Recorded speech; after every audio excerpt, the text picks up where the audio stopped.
Hello to everyone. You all are welcome to a big gallant story time. My story goes like this. Say one thing about this life. If person eye too open for something at the end of the day, say not to lose an that person be. You can't get one woman. When he go Africa, when he reach Africa, now one woman can call and say, auntie, I beg. You get wetin wan beg you.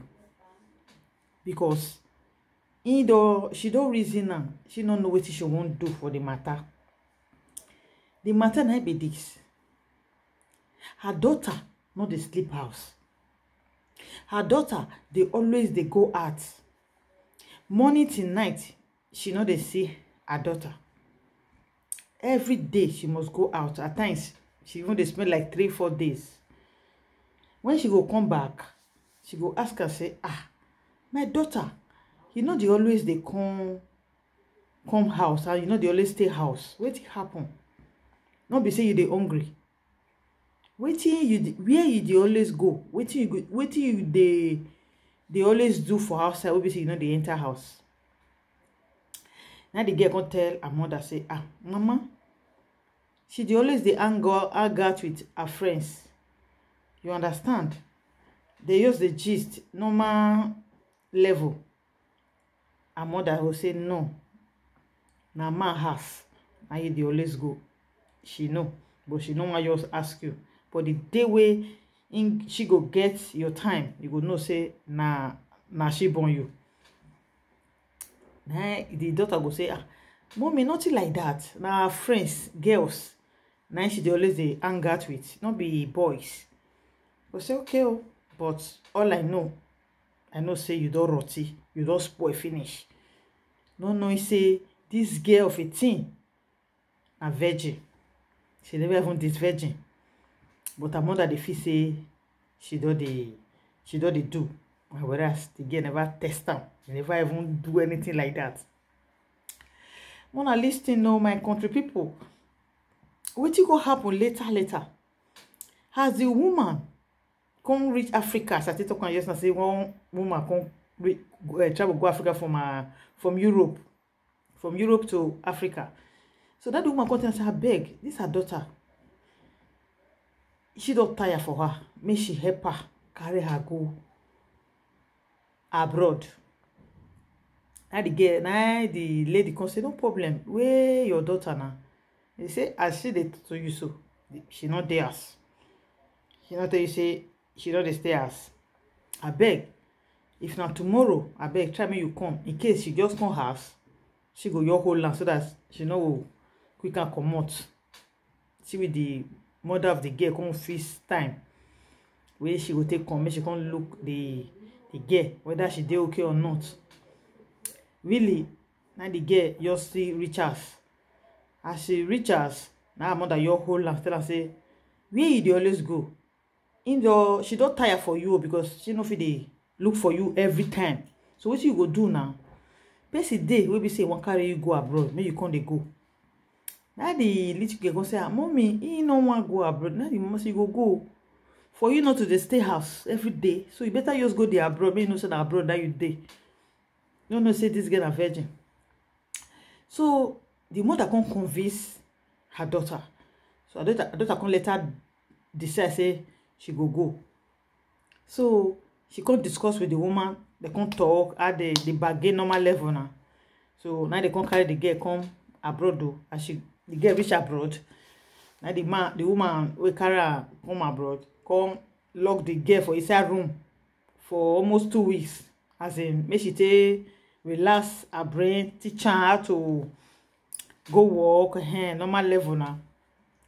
So after 2 weeks, then the consequence she can resume work. They can give her clothes, normal things.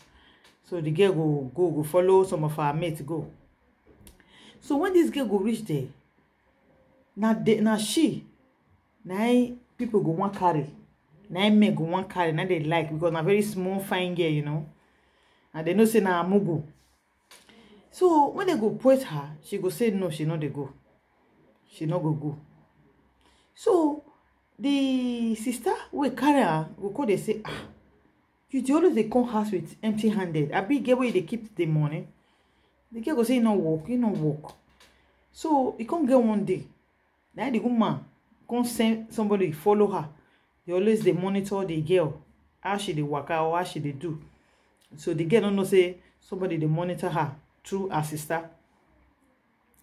So to cut the whole story short, as they come dey monitor the girl, if men say they like the girl dey always dey cry.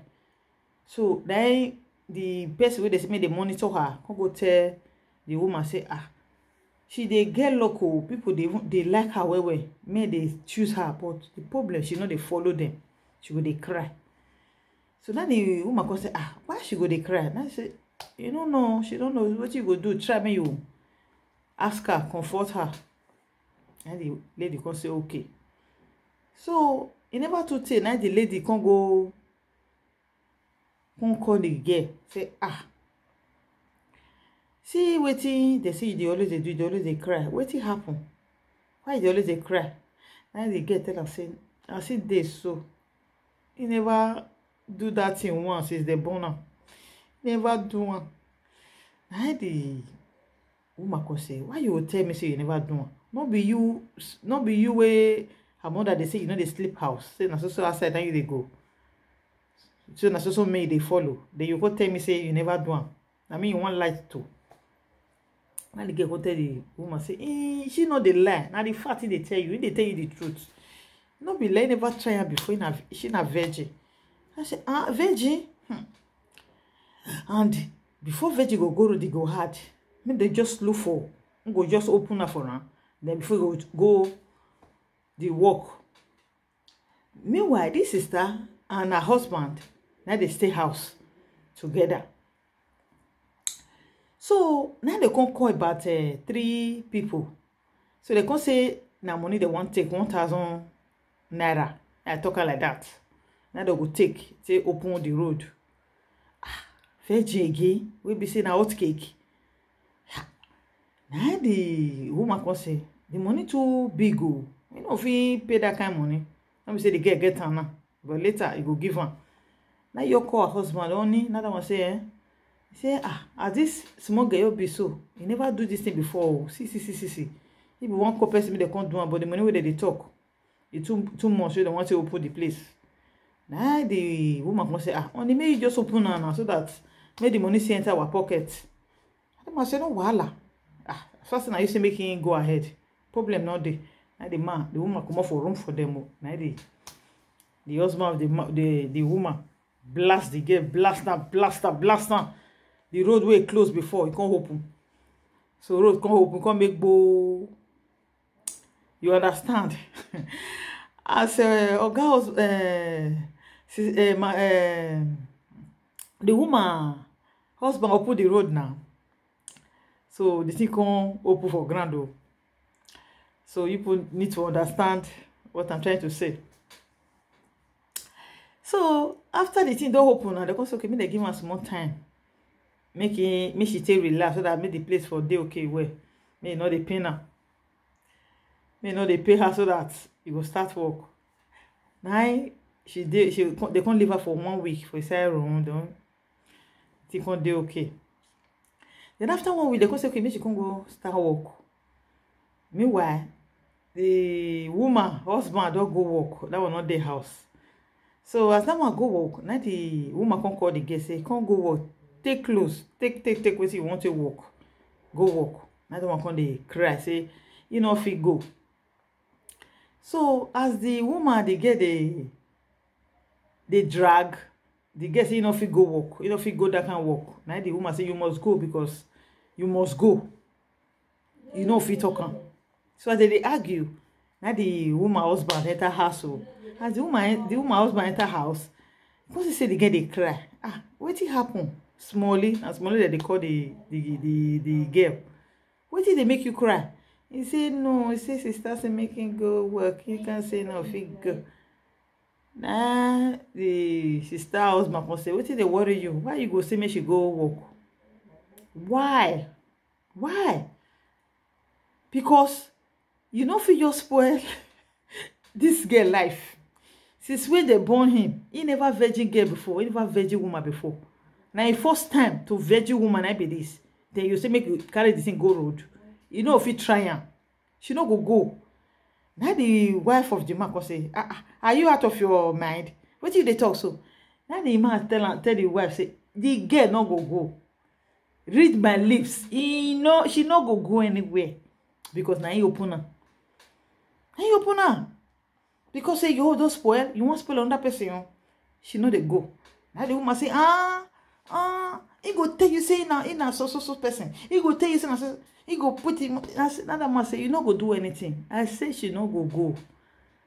So to cut the whole story short, my people. Now the man, no he say as the virgin the girl already taking. You see, huh? So the story na very funny story. How woman go call her husband become virgin small girl? Maybe not be virgin meet you, then you go say me go virgin person. So now you collect your husband or give another person by yourself. You understand? So as the man virgin the girl, the man say he no go want make it go because he never virgin woman since when they born her. God so kind, the girl just get belle through the virginity. So now the girl born the baby.